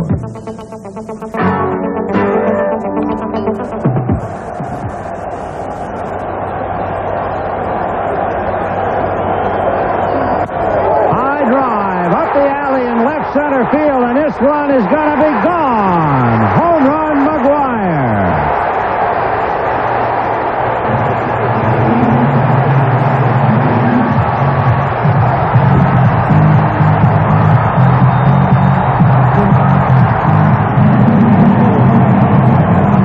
This is a wild scene that took place moments ago at the Oakland Coliseum. Good evening and welcome to our post-game report. Gary Radnich, we have just hustled our way down through the mob, which is downstairs all around Mark McGuire as he hit the home run that maybe wasn't quite as dramatic nationwide as Kirk Gibson's blast, but I'll tell you, there's been no bigger blast in the Oakland area and throughout Northern California in many, many a moon. I'll tell you what, we'll take you back and run you through some highlights in this game as we await our special post-game guest.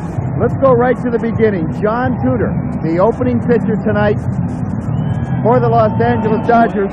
Tudor pitched an inning and a third, and after striking out Mark McGuire, had to leave with an elbow injury. Tim Leary came on for Tom Lasorda's club. Later, Mike Marshall would leave for Los Angeles. Marshall suffering a stiff back, but the report we have is that Marshall will return for the Los Angeles Dodgers as early as tomorrow night. Then we go bottom three. The game is scoreless. Glenn Hubbard, the little second baseman, did not play in the Boston series. Lines one that misses a home run by 3 feet. And then with Ron Hassey hitting, Hubbard takes off for second base. The ball goes into center field. Hubbard on his way to third. He is in there, and he won't hang on too long. He'll come across when Ron Hassey singles to left. The A's have broken the seal. It's 1-0. All right, we will show you Bobby Welch. All right, came on strong. He had 8 strikeouts through 4 innings, sitting down Mike Scioscia here. But in the 5th inning, Los Angeles gets even when Franklin Stubbs drives one into the gap in right field.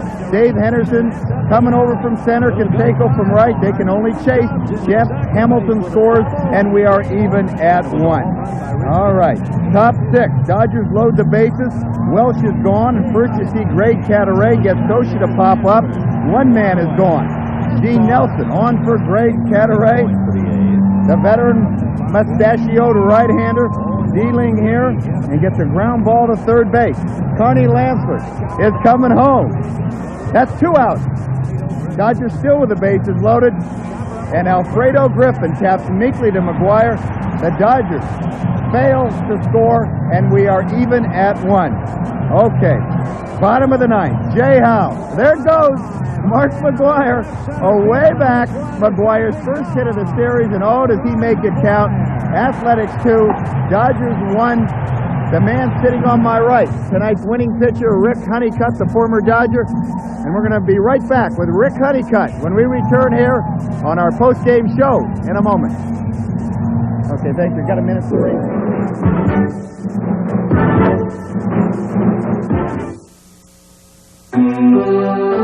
Meet your next truck. The truck for 89. The all-new Toyota V6 4x4 SR5. The most advanced V6 engine in its class. All-new, on-the-move four-wheel demand. And a brand-new look that says Toyota quality. It's everything I ever wanted. Toyota! You could ask for anything more. Hey, Green Day. How you doing, Larry? Hey, Larry. Excuse me here, Joe.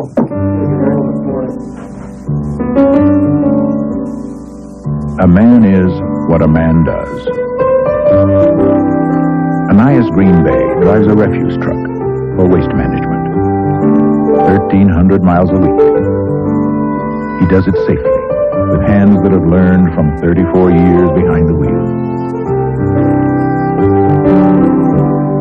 Along the way, he's even saved a life or two, and earned such respect that from all the thousands of other drivers across the country, the industry picked him as the best. That says a lot about him, and we hope something about us. A man is what a man does.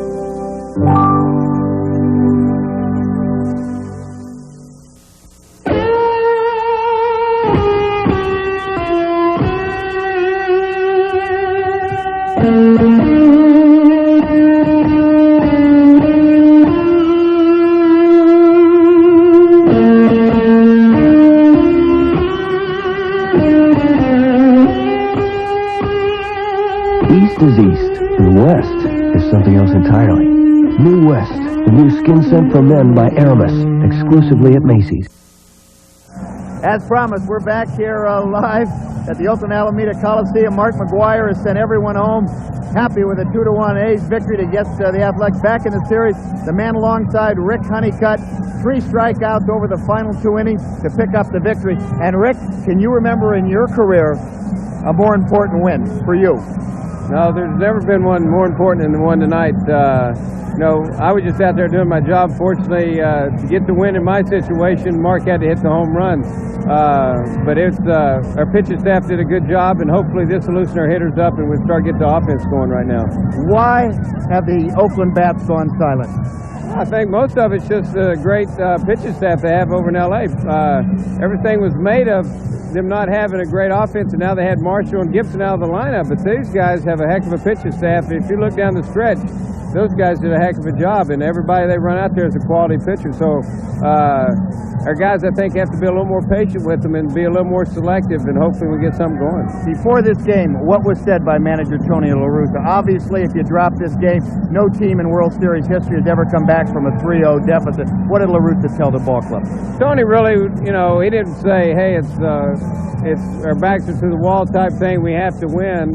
It wasn't nothing like that. He just said, hey, we're a good ball club. Let's go out and play a good, hard game like we know how, and get this thing turned around. Give it our best shot. That's all he wanted us to do, give our best shot. Final question, Rick. While you were spitting your 2 shutout innings, Vin Scully on the broadcast said the toughest thing for Lasorda is that he is so close to Honeycutt and his family. True, you and Tommy were really that tight? Well, we were till last year. I had a little run-ins with him. I like Tommy. Tommy's a good man, and really like his wife, Jo. If she's out there listening, I like her better than Tommy. Rick, thanks for the visit, and again, congratulations. Thank you, Gary. All right, Rick Honeycutt, the winning pitcher, as the A's bounce right back in the series. And one of the key reasons early in the contest, Mr. Glenn Hubbard, the second baseman, you were going to do a little base stealing there, huh? Actually, I think it was a hit and run. I think I missed the sign, and it worked out great. It really worked out good. As you saw earlier in our highlights, we had Hubbard get to first base, and he took off, throwing into center field. Hubbard goes to third and then scored on Ron Hassey, single to left field. You labored in relative obscurity for a number of years with the Atlanta Rays. As we see you here with your shot that almost gets out. Let me have you, did you think this was out?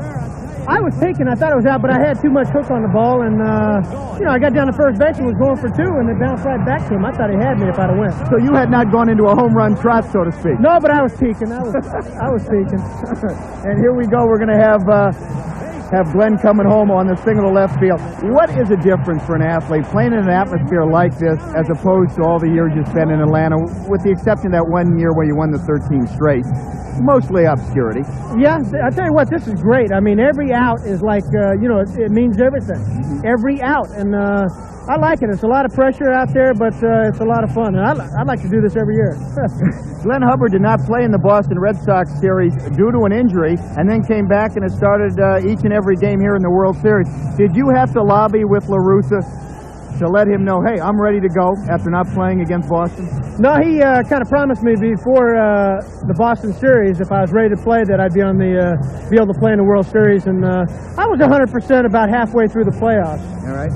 Cue up that home run of Mark McGwire back at the station. I'm going to let Hubbard give you a bird's eye view here. You tell me exactly what went down on the bench prior to when McGwire hit it, and of course when it started to roll towards the left center field stand. Well, I think most of the guys on the bench were thinking that Hal might throw him a hook, and he just kept pumping him fastballs. And McGwire's a good curveball hitter, and but he got that fastball out over the plate, and Mark can drive it. Of course, the big controversy going into the series, Don Baylor saying that Jay Howell did not perform in the clutch. Was there any mention of that when Howell came out of the bullpen that, hey, let's make Baylor not look bad? No, I don't think the guys are thinking that.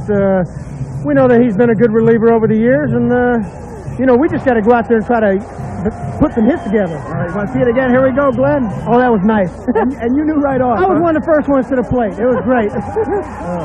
And it's funny because McGuire had gone hitless in the series until the blast. Obviously, he was due. That's a big hit. That's a big hit. All right. Glenn, we appreciate you joining us. And you're getting quite an ovation here. No, that's McGuire. Oh, it's from McGuire. We're coming back with Mark McGuire as our sports show rolls along here in a moment.